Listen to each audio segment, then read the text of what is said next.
This is where product taste and good strategy comes in. Is like, okay, if we're going to expand off the Wedge, how does the Wedge product, whatever the first one is, really help unlock the door to the second? One of my favorite ones was Square Capital. That started off the unique insight that like, hey, we kind of have a pretty good view into the revenue of a business. So that really puts us into a position to be able to lend in a way that like banks, small business lending division doesn't have that same level of insight. Just talking to customers, we knew cash flow was a problem, but the uniqueness of the data, the insight there that kind of led to success on that product. Welcome to In Depth, a show that surfaces tactical advice founders and startup leaders need to grow their teams, companies, and themselves. I'm Brett Berson, a partner at First Round, and we're a venture capital firm that helps startups like Notion, Roblox, Uber, and Square tackle company building firsts. On the In-Depth podcast, we share weekly conversations with startup leaders that skip the talking points and go deeper into not just what to do, but how to do it. Learn more and subscribe today at firstround.com. For today's episode of In-Depth, I'm really excited to be joined by Mike Cieri, who is the Chief Product Officer at Gusto. We start the conversation by paging back to Mike's 7 years at Square, where he was the company's head of product and led development for over 10 products, including Square's flagship point-of-sale app. Mike begins by exploring some of the nuances for developing products for an SMB audience, from narrowing the ICP to debating the merits of a vertical versus horizontal approach. Gusto and Square share aspects of a similar origin story. Both started out as Wedge products that they were able to turn into a robust suite. Plenty of other startups have had their sights set on doing just that, but struggling mightily for a variety of reasons. So we spent a large chunk of the conversation with Mike unpacking this thorny transition from single to multi-product. This opens up a really interesting discussion about the 3 horizons framework for balancing big bets with core product work, and how leaders should think about resource allocation as they walk this tightrope. We end by diving into some more nuanced product topics that are applicable to just about any startup out there, from creating a culture of risk-taking, encouraging experimentation, and how to develop exquisite product taste and intuition across the org. I really enjoyed this interview with Mike and an inside look at how 2 of the most successful companies today develop new products. And now, onto the conversation. One interesting place to start is, I think, to talk a little bit about building products specifically in the context of small businesses as the primary user. And I was interested, given you've done it in different roles across different companies for a decent portion of your career, are there specific things you've figured out as it relates to building products specifically for SMBs that might be different than building for any other type of potential user? Yeah, I think when you work in technology, it takes a while sometimes to find like what part of technology you're really passionate about. And I've worked in a variety of tech settings throughout my career. And I was so excited to start at Square and like working with small businesses back in 2012 or so. Just because I've always loved small businesses, like it's been a part of my life. My grandfather owned a bowling alley. I grew up going there every weekend. And just think they have a valuable, part of making a good community. So as a customer, it's a great customer to serve. And I really felt more at home at Square than ever before serving that customer. And there's a few reasons. I think the first was, boy, if you get it right, they love it. You're working at sort of the core of helping them with their livelihood and with something that to them is,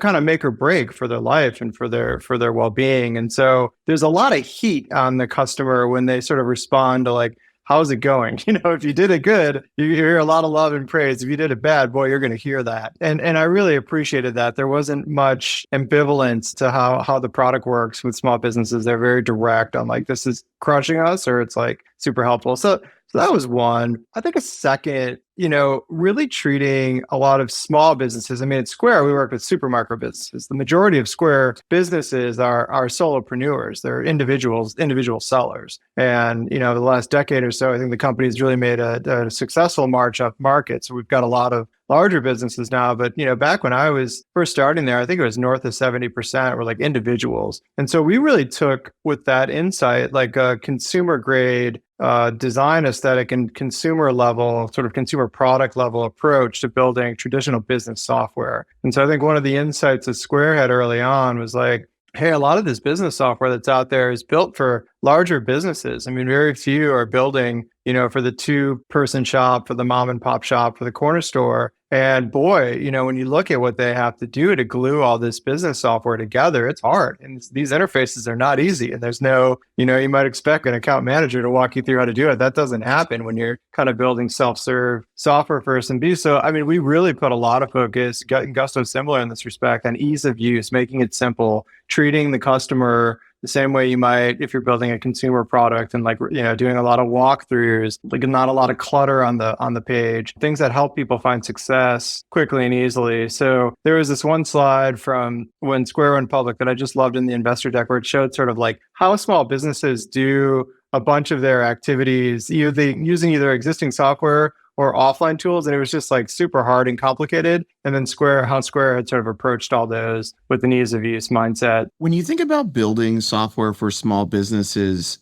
how precise does the ICP need to be? In the world of enterprise software, you may divide the world by 1,000-person companies versus 5,000, or companies that use a specific type of infrastructure. When you're building for small businesses and or sole proprietors, what's the level of specificity that you tend to try to build for? Is a 3-person bakery different than a 9-person bakery? In the early days of a new business, a lot of the problems look similar. How do I take payments? How do I hire somebody? How do I just start initial payroll? If I want to offer benefits, how do I do that? These are shared jobs that almost every business has. And I think when I look at what we're doing with Gusto and really focusing on how to build great teams, a lot of those jobs are shared across industry, across team size. The form that they take and the way that they work needs to adjust a bit depending on how large the company is and what industry there is. There's minor tweaks that are certainly there, no doubt. But a lot of the jobs are very, very, very shared. At Square, because we did a lot more sort of front of house and helping folks with taking payment and being in front of the customer, the jobs diverged quite a bit sort of by industry. And that was something that became really clear to us, around 2015, 2014, where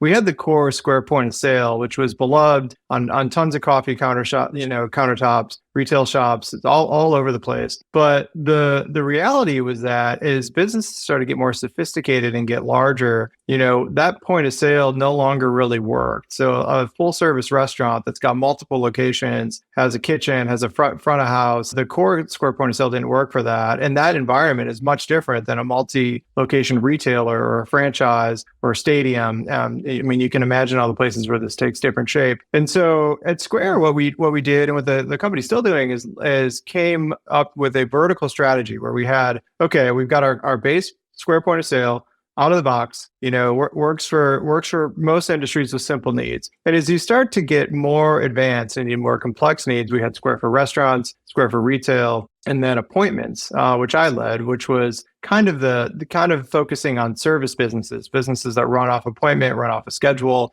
need online booking, so on and so forth. And so we sort of took the core jobs that are very similar across all industries and then extended them with industry specific needs so we could have a form-fitting solution to the specific needs of those industries. And that was a pretty big strategic shift for Square and allowed us, I think, to actually be able to meet the needs of more sophisticated businesses, understanding that like with front of house, a lot of times the way that the things operate are much different. What did that process look like? How did you figure out that was the right way to organize at that juncture? To be honest, it was one of the most exciting and fun times of my career when we were going through that, because we were, Square had done extraordinarily well down market. Square was starting to see signs of having businesses that, as they grew, just kind of outgrew Square. And boy, that was a hard nut to swallow. And you're like, man, we served this company so well, and now they're just at a stage where they're leaving. And so they're showing up in churn numbers and stuff like this for companies as they got bigger. And when you started to unpack the reason for that, the differences were they varied quite a bit by industry. I mean, on retail, it was like, well, I can't manage inventory. And like, that's pretty clutch if you're a physical, selling physical goods at a retail shop. And on restaurants, it was, I need more coordination between the kitchen and the point of sale and folks that are in front of house. And so, those are different problems. It was looking at the data, talking to customers, knowing that as a company, we felt that we had the ability to add value sort of up market with larger sellers, but knowing that the way that that's going to come to life, it's going to look a little different than like a single product. And so there was a group of us, some of which are still at Square that really, sort of devised this idea of, hey, we should make some vertical specific solutions to go after different parts of the market. And that many of those are still in play today. I've been at the company for a while, so I don't know the exact state of things, but I think it was the right move. And I think it allowed us to serve larger customers better.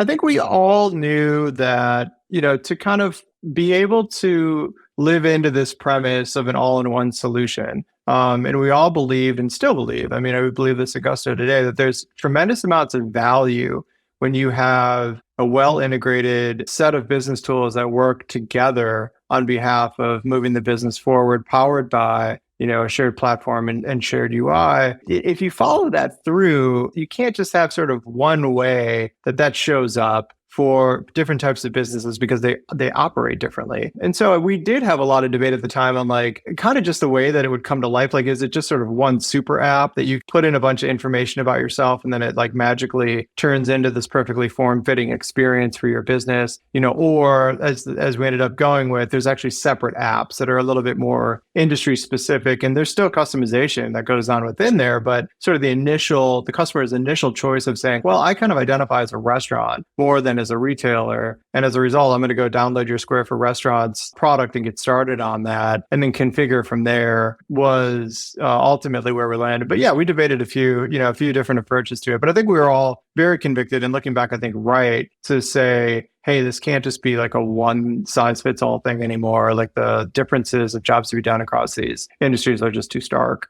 At the time you were at Square, did you find what Toast was doing interesting? And it's a company that I haven't studied that closely, but find relatively intriguing in that it's quite large. I don't know, it's $14-15 billion company only doing restaurants. So it's almost the difference between horizontal versus vertical product strategy. Is there anything interesting when you think about companies that are horizontal versus vertical and studying that business and building Square? I have tremendous respect for Toast and what they've done. And I mean, when you look across the industry, I think you've got a lot of folks that are, up and coming with vertical solutions, basically saying, hey, we think that we can serve specific parts of the industry much better if we just go all in on like, what is the end-to-end solution for vertical X, and really focus on the core jobs to be done there. Our premise at Square was that when you unpack that quite a bit, a lot of those jobs are shared. A lot of them are similar across industry. And so the belief was and continues to be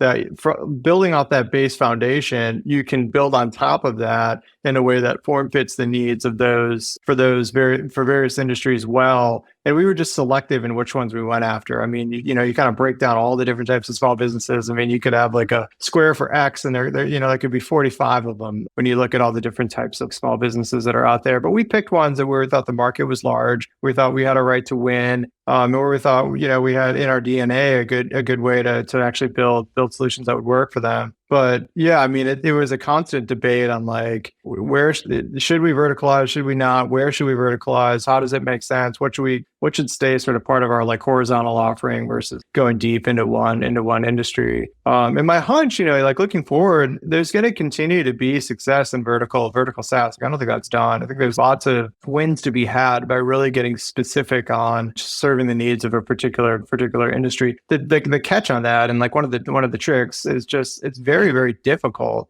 to be able to build awareness and be able to acquire, at least at the bottom of the market, be able to acquire at an affordable CAC if you don't have really great brand awareness, which comes from having a horizontal presence like Square when you're on, the countertop of every shop you buy coffee at. That helps really like get the brand name out there and helps things like product-led growth actually work. And so that can be harder. If you're going after, particularly an industry, we're not going to have a whole lot of visibility for the customer sort of naturally, just making like the unit economics of the whole business work. In sort of the point that you were making about in what ways do you want to verticalize and in what ways do you want to sort of invest in some sort of common platform or operating system? When you think about that in the context of Gusto, when you think about it in the context of Square, were those decisions made by product taste and intuition, or did you develop like a structured way to decide on those types of things? Coming back to Gusto, I mean, I think one of the things that we really benefit from is that our thesis of helping folks with starting, growing, and running teams is those jobs, I think, just inherently are much more shared across industries. So if you break down our customer set, and we have north of 300,000 small businesses on Gusto now, and you look at them sort of by traditional industry segmentation, it's very evenly distributed across a lot of industries. And I think the reason for that is some of those jobs that we've done for starting, growing, and running teams are very shared. So benefits administration, being able to hire, offboard, employee handbooks, payroll, the paying hourly workers, so on and so forth. There's nuance, and we try to build into that nuance so that it form fits various industries in the right way. But a lot of it is shared. If you juxtapose that with Square is trying to do much more. I mean, that's one part of sort of the SMB stack, and they're trying to do that and sort of all other parts of it. And I think in parts of the sort of the SMB stack, if you will, there's just more like vertical nuance that shows up faster. Coming back to your question, I mean, I think it just was kind of apparent that for the number of ways that we were trying to serve small businesses at Square, there was just really going to be no way to do that without doing some vertical specific work. And that showed up, I think, a little bit earlier. That might show up at Gusto too at some point in a stronger way. But at Square, it showed up a little bit earlier because the front of house tools and the payment tools just needed to be a bit more form fit. So many companies start with the idea of we're going to start with a sharp wedge and then build out from there, and often struggle to do that.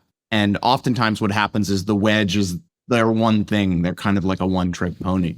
How did you approach in both sort of in the context of Square and what you've seen at Gusto? Obviously, you joined the company in a different chapter. What does it look like to do that well? Like you have a wedge. In the case of Gusto, it was very clearly payroll. The company was called that at the time. Square was very clearly, hey, you want to accept credit cards, use this thing, connect to your phone. What does it look like to start to figure out where you go from there? And in both cases, you could do 40 different things next. You could launch different products in different ways. Part of it comes back, again, just to the market and to the industry. I think both the benefit and the pain of serving small businesses is that there's so many, we're catching up a little bit now, but like over the last decade, I mean, there's just so many places where like they're living in a either technology free or inadequate technology to help run the business. So the amount of adjacencies, as you started to sort of understand the customer better and look at how they're going about doing their jobs, it was overwhelming. I mean, you would go interview these customers that are using our point of sale or just using us to take credit cards. You start asking them about other parts of the business. You're just like, what, you're doing what? And put my technology hat on. I'm like, boy, I could think of a way to do that better, And so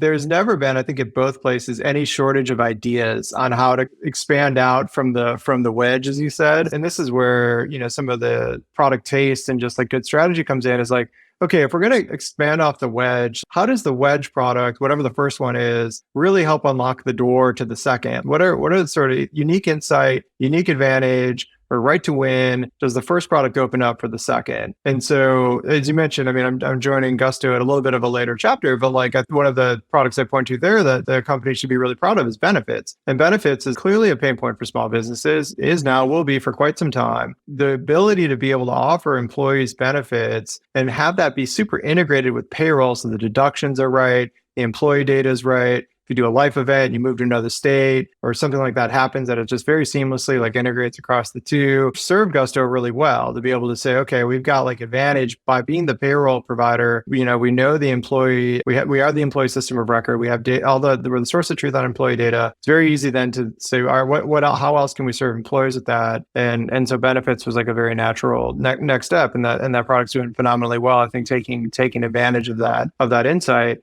Was there anything else interesting about going from mono wedge product to multi-product at Square that others might find useful to know?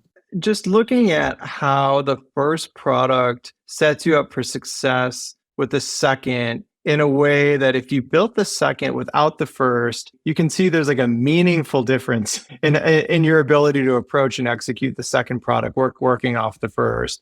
And a lot of that, to be quite honest, a big part is just that you already have the customer in the building. You can reach them. You don't have to go out and sort of like win them out of the market, they have a relationship with you. So you already have an advantage in the sense that you can talk to the customer, reach them through email, or if it's a, if you have a smaller customer base, pick up the phone, depending on what the business is. But being able to leverage data or have something that's just like a very natural adjacency that makes sense to do the second while you're doing the first has been something that's really worked well for both companies. One of my favorite products, and I didn't work on this at Square, but one of my favorite ones that was just coming up was Square Capital. That started off the unique insight that like, hey, we kind of have a pretty good view into the revenue of a business. We don't have a full view on the business. We have a unique view on the revenue coming into a business. And so that really puts us into a position to be able to lend in a way that like banks, small business lending division doesn't have that same level of insight. And so being able to use that data to do that super well, we knew that was a pain point. Just talking to customers, we knew cash flow was a problem, and that's no secret with small businesses. But to me, that was always been a great example of like leveraging the data, the unique insight to do a second product that without that payment data, I mean, it would have been the same as like any off the street,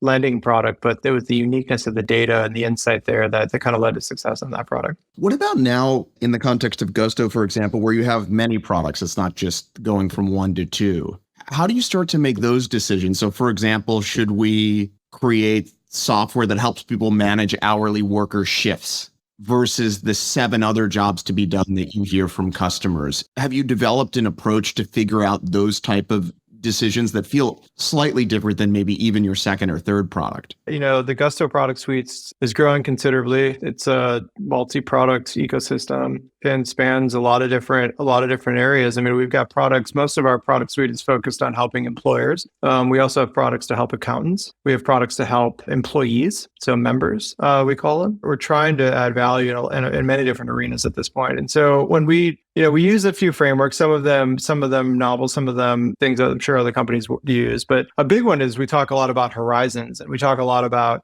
how much are we investing sort of in the core versus investing in bold bets and things that might be either something we realize success on multiple years out, or is a bigger risk we might never realize success on, so on and so forth. And so we try to think about where we're laying chips, always continuing to add depth into, what we're already doing, but then also like on Horizon 3 type things, like making sure we have some effort spent on things that might, be new things that come to life for us. And to be honest with you, Brett, there's no science on that. I mean, a lot of it's art. You kind of come up with a framework for how you want to approach investing across horizons, and you look at where the state of the business and the state of the product today, and for the things you already have in market, kind of how it's resonating with customers, how it's growing, so on and so forth, and just try to make some intelligent allocation on like investing in current things versus starting new things. It's very true. Gusto and I'm sure Square probably feels the same, was that there's just no shortage of need and no shortage of adjacencies. To me, one of the best things about working in the small business arena is just there's so many areas that we can help that I'm sure if we put effort into would work, because the customer pain is there and the market's there. It's just kind of deciding how many to take on at once and like the handling depth versus breadth. Can you explain that in a little bit more detail in sort of how you use horizons, or like how you would explain to someone the way that you think about resource allocation in terms of investing in the core, enhancing the core, taking on new high conviction bets, high risk bets, sort of those types of things? Yeah. So we're right now, we're like in the first cycle of my time at Gusto of going through annual planning and working through what we're going to be doing over the next year. Annual planning for us is a little bit offset. We follow like the more or less the tax year calendar. So our fiscal year ends in April. One thing I really like about our approach at Gusto is we keep a rolling 3-year vision of where we want to go. And so we're working through that right now, like stepping back from just next year. What does the next 3 years look like? And what does the customer deserve? And where are we versus where we think we should be for the customer? And we use that as an opportunity to kind of think big. It's constrained in the sense that it's 3 years away. So that's not 10 years. I mean, there is some constraint on that. We try not to get too nitpicky about like, well, how are we going to resource that? And all the questions that inevitably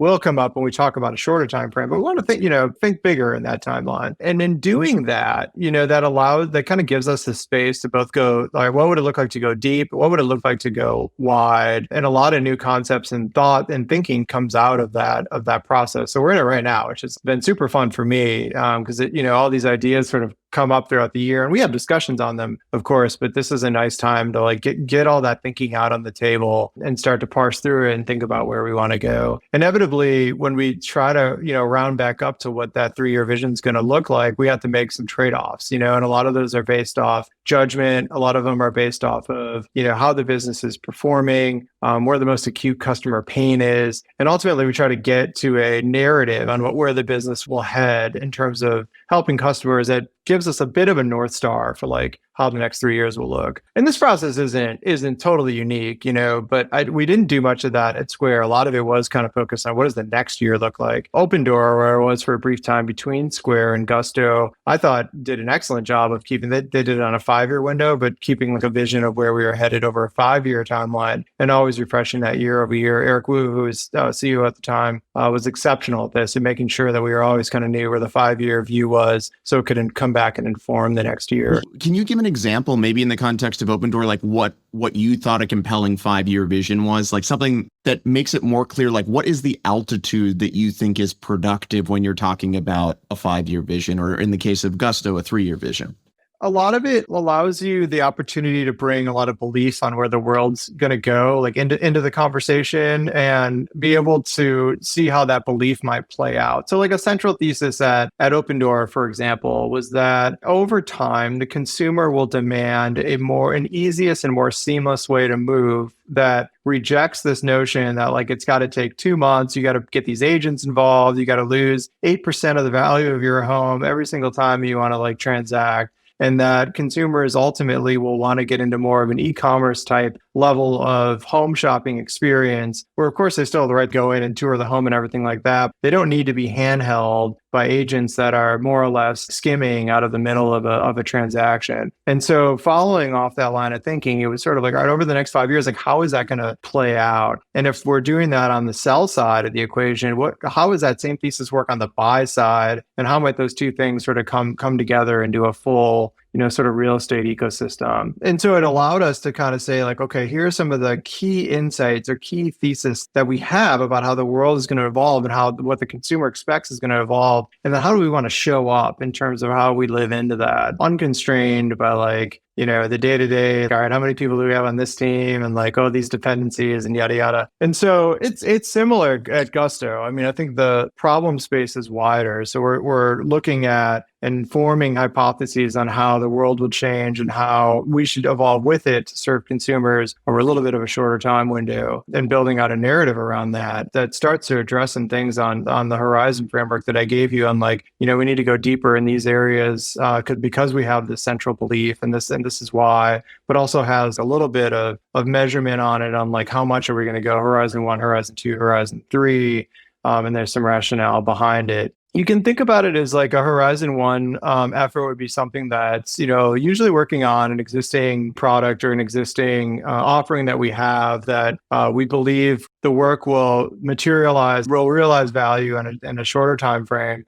Typically, it's adding depth into something that's already existing and continuing to make it better as we learn about the customer. Not to overcomplicate it, but there are like even horizons within a product. So you look at something like payroll, for example. Our payroll product is the backbone of Gusto. There's a lot of things we're going to do that adds into what we already have that is high rate of success. We have high conviction on. We know the customer pain. We know how to solve it. Then there's some things that we're going to do within, a core product that is going to be sort of Horizon 3 work, where we're taking some bets. We're going to try some new things, higher risk, maybe higher return. And we want to make the space to be able to do that within that specific product. So we're kind of looking at bigger bets versus safer, but largely high rate of success problems, and looking at that spectrum for each individual product and then for the portfolio as a whole. And between those two sort of going deep and going wide perspectives, we start to net out with a point of view on where we're headed. You were talking about the idea of Horizon 3 bets. And I'm curious,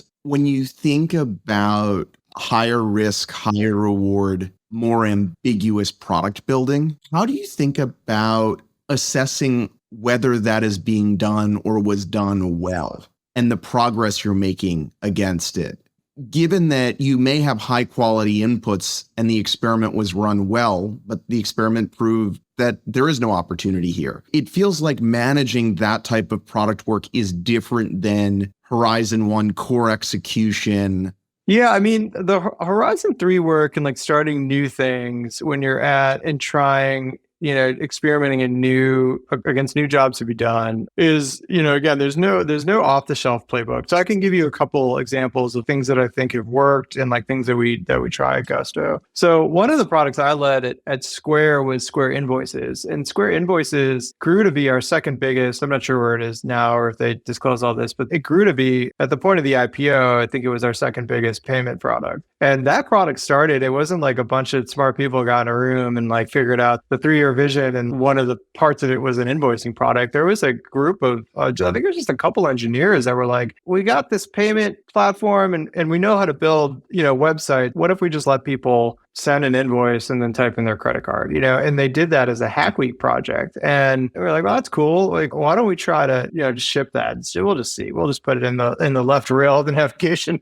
and see what happens. And oh, wow. Hey, does anyone check the dashboard? There's an insane amount of money that's been moved through this thing. I'm sure the folk that worked on that, had a thesis on this, but to see it play out, when you looked at Square, kind of looking backwards, it just made so much sense. It was like, we were predominantly service businesses. We have, despite the branding on coffee shops and retail, so many of those service businesses don't take payment at the point of service. And so they're doing this in the background. And this just kind of gave them an easier way to do it. They're already using us for like in-person payments, but like now we're kind of into billing and like async payments. And then we're like, well, we should put a team on this, right? And then so it started, I think I was the second product manager, but when I took over the team, there were, I think, 2 engineers, myself, and like a designer that was helping us off the side of their desk or whatever. And over the course of years, I mean, that business grew, tremendously. It was, I think we did a couple $2 billion in GPV and payment volume inside of like 2 years. The team grew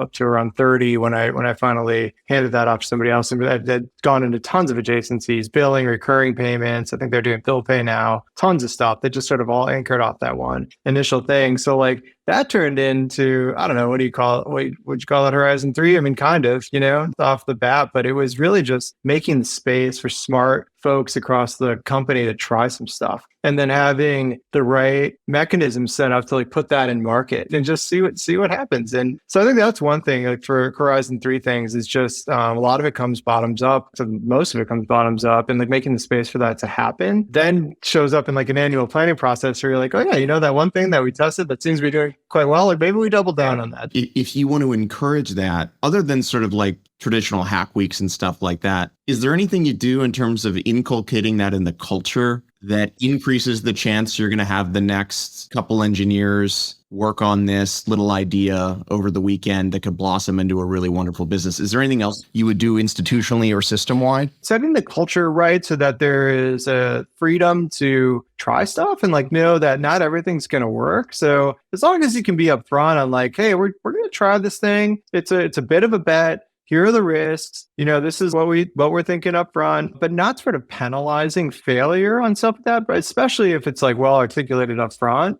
that needs to be there. I've been in some situations where folks feel performance review or for their career growth, if they're not part of the winning team, that's going to hold them back. And despite, I think, what every company tries to do to counter that does show up a little bit from time to time. And so hammering that kind of attitude out of the culture is key.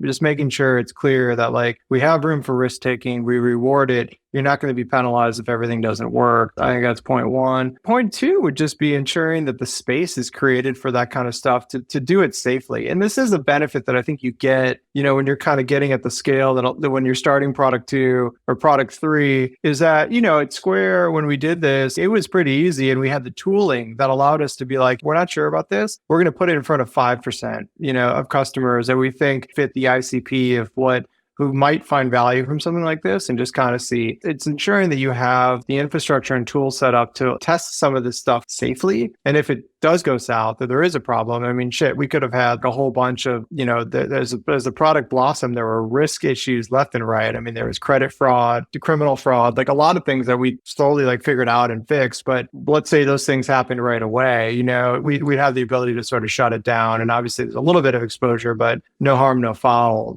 So you kind of need some controls around that you're managing the risk of like a dud or some unintended consequences that's going to get you in a courtroom you don't want to be in. So making sure those controls are there. How do you create a culture that is comfortable with risk taking?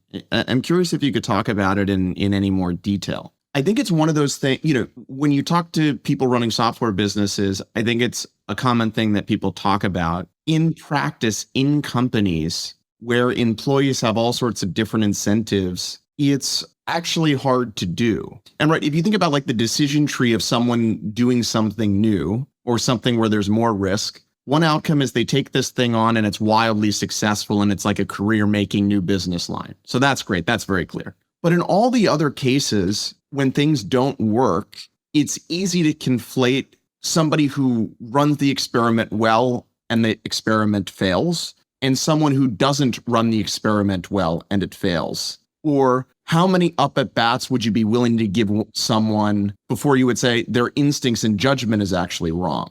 It's not just the experiment didn't work. And it's all of that I think operationalizing becomes very difficult. And I think it's obviously easier to say we want to be risk-taking, the future, we have to be innovative if we effectively want to grow TAM forever, which is the goal of an ambitious software business. But the details always, I think, tend to get in the way. And in some ways, if somebody's the most career-oriented, maybe they go make the core 2% better every year. And that's going to be the best way for them to grow. And maybe that's fine. Maybe somebody with that personality should just focus on that. But is there anything else you've found or figured out over the last decade in sort of this theme that we're talking about? Yeah, we talked about the Hack Week example as the source of innovation. We have a few at Gusto right now, but there are teams, that it's nice to kind of spin up and be like, look, we're going to try this for a little while. Or you kind of have free reign in this space to try some things. We believe that you're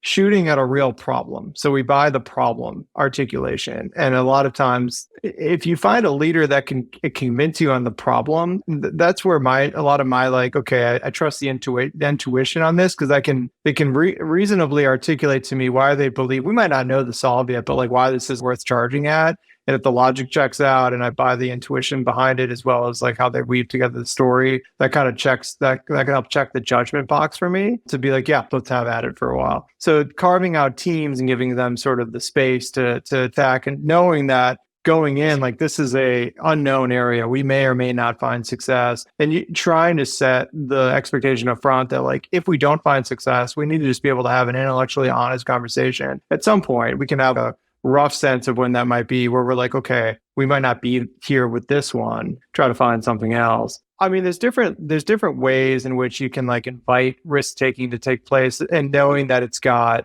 some controls behind it, so to have it not go haywire.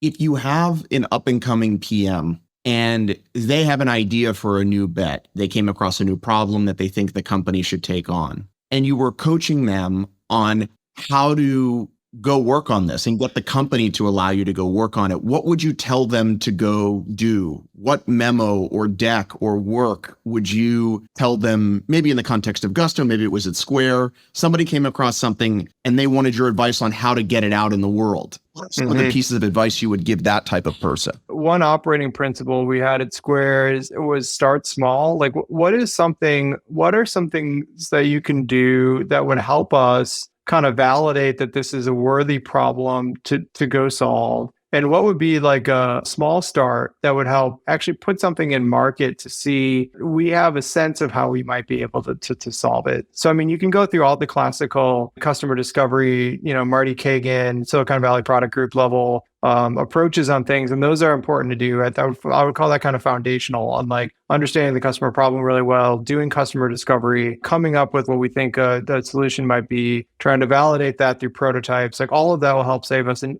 immense amount of time. But if I buy what you're saying and we can and you buy it and we're continuously getting good feedback on it, like a lot of what we want to try to do is figure out how do we put something out that allows us to validate like that this is actually going to work and gets at the heart of the thesis behind the idea, and see that played back through the market and do it kind of like as a feature. It's not like we have to necessarily spin up this whole new team and this big decorated thing that's like, make a big deal out of it. But like kind of on the invoicing example, like is there a start small that we can put in market and see if some of your central central hypotheses can be validated with that. And you have to put an intense amount of focus on that little small thing to make sure that there's something there. We did a lot of this at Opendoor. We do a lot of it at Gusto, but it's the kind of thing where it requires just like outside attention, like outsized attention. You're spending a lot of time looking at, does the little nugget that we're trying to put out work? And if so, why? What's happening with it? Talking to the customers, et cetera, et cetera. Put a little bit more focus there, and hopefully eventually over time it turns into something real. But you have to make space for some of that. And the hard thing is just how many and how much and when do you do that? The hardest part to me is when the idea is like really far from what we're already working on. You're like, well, that's a good idea, but it doesn't necessarily jive super well with the direction we're on right now. And how do you bridge that gap? Oftentimes it's harder to get things over the line where you're like, all right, I can kind of see it, but it's not in line with anything like we're doing right now. And a lot of those, unfortunately, tend to not happen or need more like executive level support to get off the ground versus like being able to just go try something and start small and see if, we get any good signal back. So do you think when you think about all of the folks in the orgs that you've worked at that have come to you with new product ideas or new jobs to be done,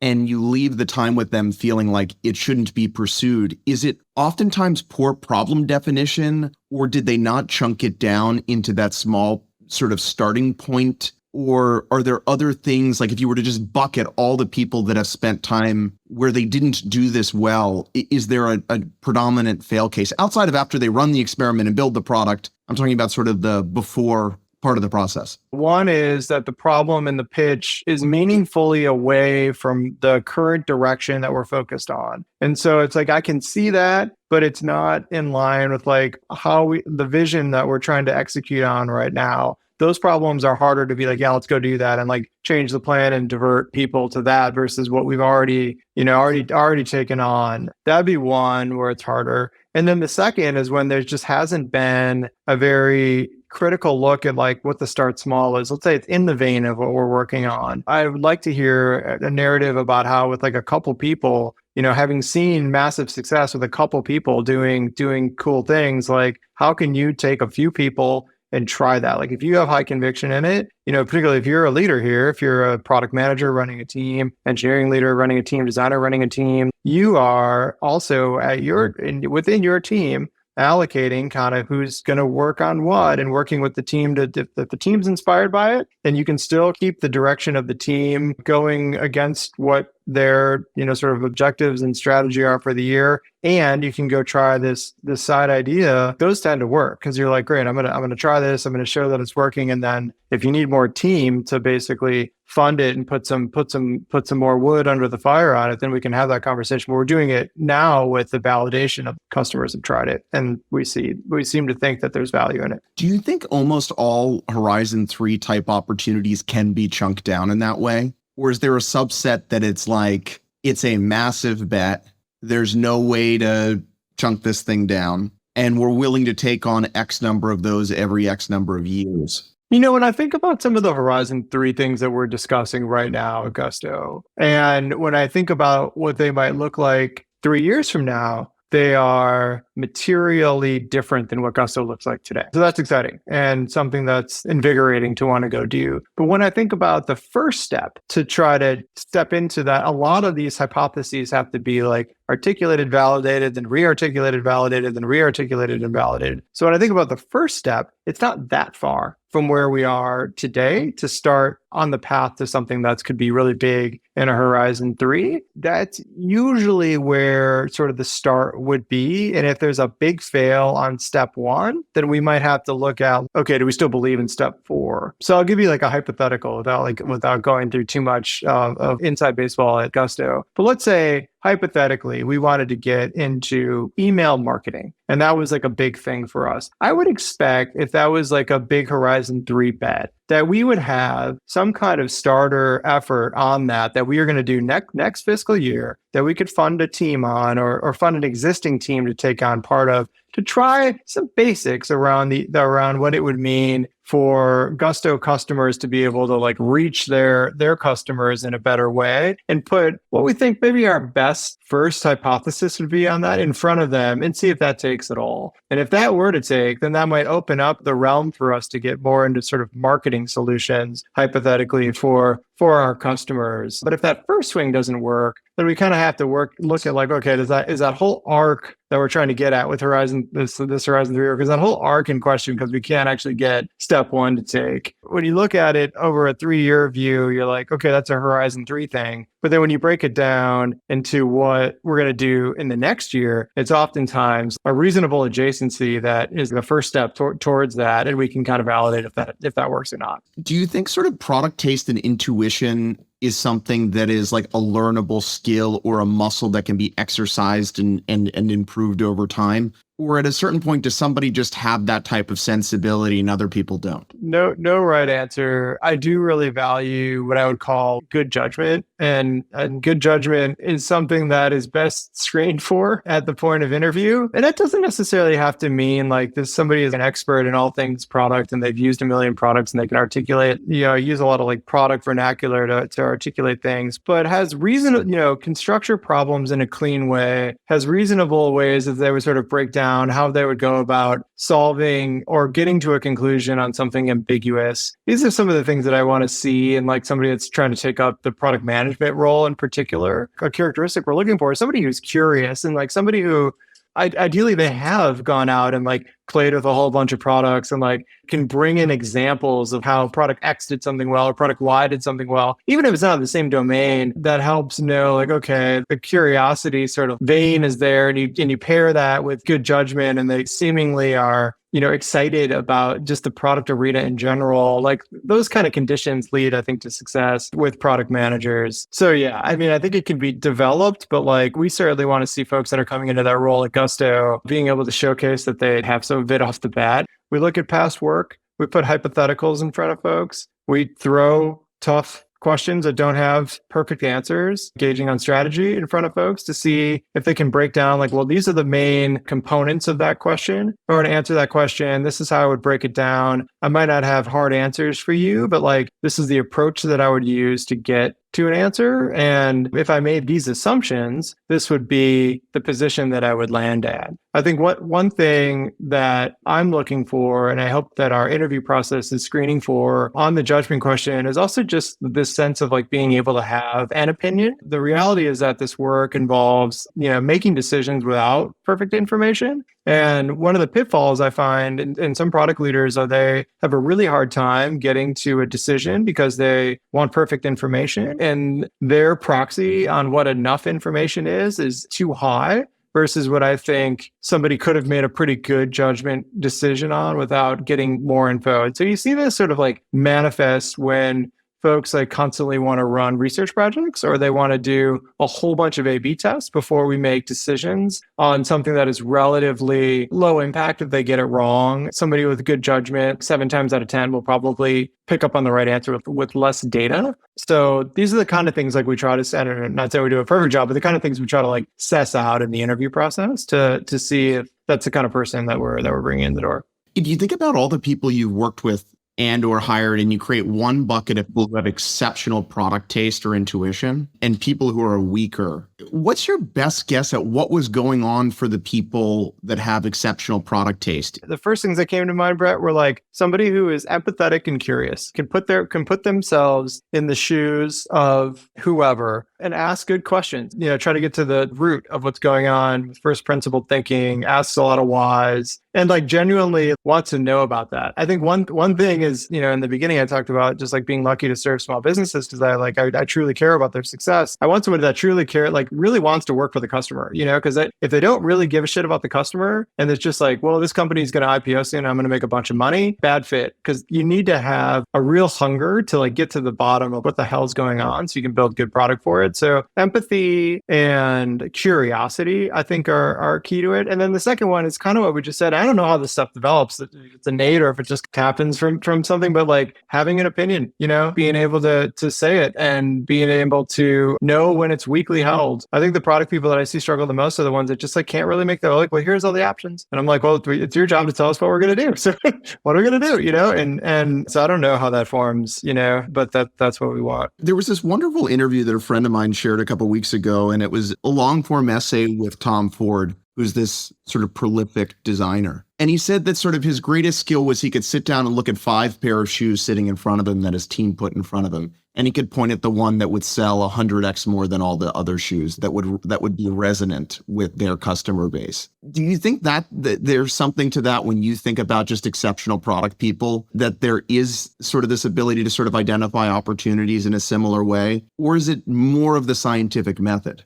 10 years ago, I would have said more of the scientific method. I'm getting more in the camp of like, some people just have a good innate grasp on the wants and needs of customers and not just customers, just people in their life, and can read the room well and react well with solutions. And, it's really hard to find those folks, but boy, those are the folks you want, I mean, there's definitely ways to de-risk. Like, I truly buy into all of the classical product management thinking that there's tons of articles out there for de-risking product bets. And we coach all that and we use those mechanisms, and they're certainly helpful. But it's kind of like, where's the y-intercept on it? Like those are that you take someone who innately just has good judgment and good gut feel for things. And I think that can get better with time. It's not like where you start when you're 22 is the same where you're going to end when you're whatever. But you start that and then you apply really good practices on top of it. You might take someone from, I'm just making this up, but like they're at 50%, that might bump them up 15 points, to 65. But if you take someone who's at like a 30 or 20 and who doesn't really seem to grasp the customer well and be able to do what you just said, and you put the best process on top of it, like I still think you're going to maybe net 15 points up. This is kind of a new thinking for me, but I think as I've kind of aged a bit, I've been around a little more, I put a little bit more stock in like, people that have just that innate sense. It sounds almost like athletic ability. Like if you look at the best athletes, there's some innate athletic ability, and then you can layer on training and all the precise things to amplify their ability. But if they're not a core level of athleticism, you can be a good athlete, but it's tough to be a top sort of fraction of 1%. That's a great analogy. Yeah, like I'm a runner. I'm trying to get better. I'm never going to win a race. Like I know that. But I could be a couple points higher than I am now. But I have a limit because that's just how I was built. Yeah, exactly. And I'm older. Well, last couple of things. One thing we didn't talk about was pace of execution. Do you have any thoughts on how to move more quickly as a product team? I forget what book this was in, but it might have been the high output management. But there's this concept of you're working on the output of the factory, and then you're also looking at the factory itself. And I think that a lot of times healthy teams have a good balance of the two, where they're looking at the factory itself in the sense of retroing, like, how did that project go? Where did we slow down? Why were we slow in those parts? What could we be doing to do that better? And so having this culture of kind of looking back on things, even things that you would call successful, and sort of figuring out how do we nip and tuck, how we work together and how we get things done, helps sort of like tend and build the factory. Like there's no perfect way to do this quickly, but examining speed of decision making. Did we run too many A/B tests? Could we have made that call earlier? Did we really need that customer research? How could we have gotten? I mean, this is very common in multiple products, sort of like platform companies. Is just my team does this, but I got to get these 3 other teams to do that in order for this product to go. Like I need platform team X to build functionality Y so I can build this thing. That trips us up a lot. And so looking back at how could we have gotten alignment sooner? If there was an alignment, could we have unblocked ourselves? Could the team that actually needs the functionality the platform team has to build just go in and build it? If not, why? Like, is it because of skill set? Is it because we have some rules? If the rules are there, like, could we change them? And so just kind of getting this constant self-evaluation process on like how how things could have gone better. We have work to do on this at Gusto and certainly had work to do on this at Square. But in some cases, I think it might even just be good to ask that exact question on like, not only how could it have gone better, but like, how could it have gone faster? It's not even so much about what are we doing for the customer better or different. And that's an interesting look because, I don't know if that tactic works. I don't think we spend enough time, and I don't think companies in general spend enough time during the strategic process of analyzing the how they're working. What about if you think about all the teams that you've worked with, not the companies, but each team, each product team or functional team or whatnot, and you were to look at the top 3 most productive, fast moving, fast shipping versus those at the bottom 3 teams, like, could you articulate what was going on those unbelievably productive teams? Some of it is just sort of where the stage of the product or the company or whatever. I think the ones that I've seen move the fastest are, 1, they're clear on why they exist and what they're trying to get done. 2, they're clear on what they're trying to build. There might be some nips and tucks on, where's the button placed and whatever, but like mostly they're like, this is why this thing needs to exist. We all believe in it. We can see what it needs to be. So there's a lot of clarity on purpose and where we're going. 3, they have the right people on the team. A lot of times there are just skills issues or like there's team issues that hurt productivity. So that right people on the team. And then 4th, they are largely in control of their own destiny. They don't need to rely on others to help get done whatever they need to do. They're fairly self-contained. And then 5, and this is where, I think that it does depend a little bit on like stage of product or what kind of company you're in, but like they're willing to use off-the-shelf things, not reinvent the wheel, whatever they need to do in order to like move faster. And they're applying their unique skill set on adding unique value and not trying to reinvent stuff that's kind of already been done. So, off the cuff, those would be the things that if I look back at things that I think have, teams have moved exceptionally fast, those are many of the characteristics that are in play. Just want to wrap up where we always do, which is when you think about sort of product building, product orgs, all the stuff we've talked about, is there someone in your career that's kind of most imprinted themselves on you? I think the 2 people that have had the most impact on me are Gokul Rajaram and Alyssa Henry, both at Square. Gokul was leading product and engineering when I first got there. Gokul was extremely focused on speed and moving quickly. We were spinning up most of Square's product suite. He started in 2013. When I came there, it was basically like exactly how you described it. Like, we've got this Wedge product, great. We're going to build this business operating system on top of this Wedge product. Payroll launched, customer engagement launched, appointments launched, invoices launched, all these things just like bam, bam, bam, bam, bam, bam, bam. He had such a drive and sense of urgency to him. He was so humble and like kind, and he's been a mentor to me in my whole career. And like, I love that guy. He's a beautiful human. And and so the teams felt supported, but like moving quick.